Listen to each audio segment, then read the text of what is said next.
Hey Nana and Poppa. So, time for another video. This one is about Cradle number 6, which you will see above here. Cradle number 6, the beautiful swoop and the diamond formation that's happening. It's being hung on the wall just like my last two pieces.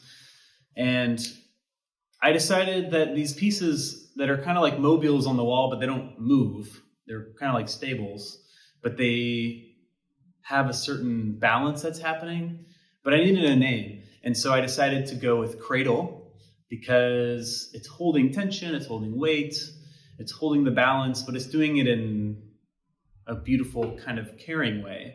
It's not in your face, it's not overbearing, it's just resting on the wall. And so I wanted to go with cradles. You'll see this one is familiar to flagging, which is being held on the wall by a rock. In this case, it's made of plaster.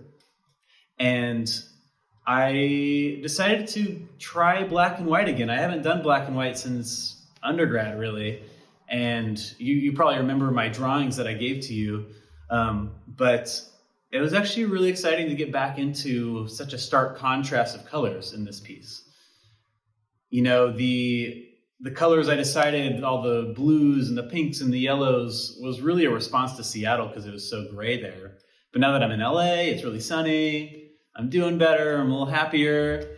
I was like, you know what, I can get back to just focus on form with black and white and not let color be my way of expressing the ideas as explicitly.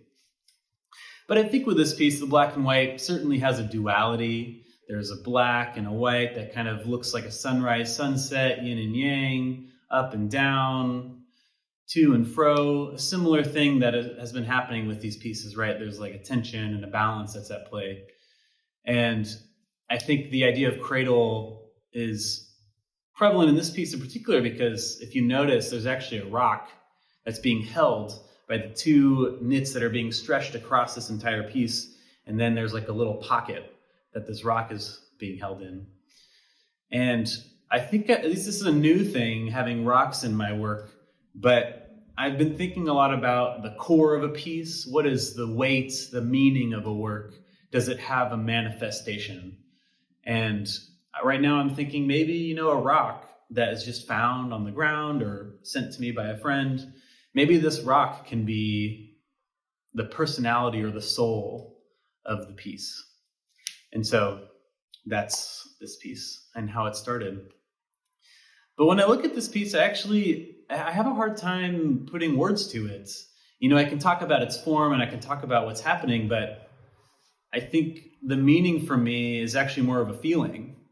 And that can be hard to give words to sometimes. And this maybe isn't what you're wanting to hear about this piece.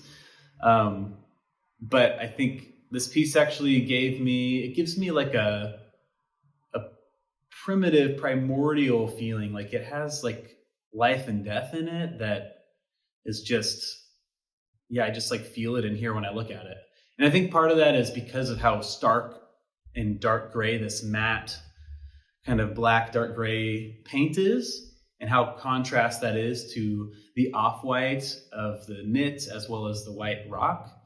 But I also think the way your eye travels, it's kind of going, up and in and out because of this little curve and how it's being tied in.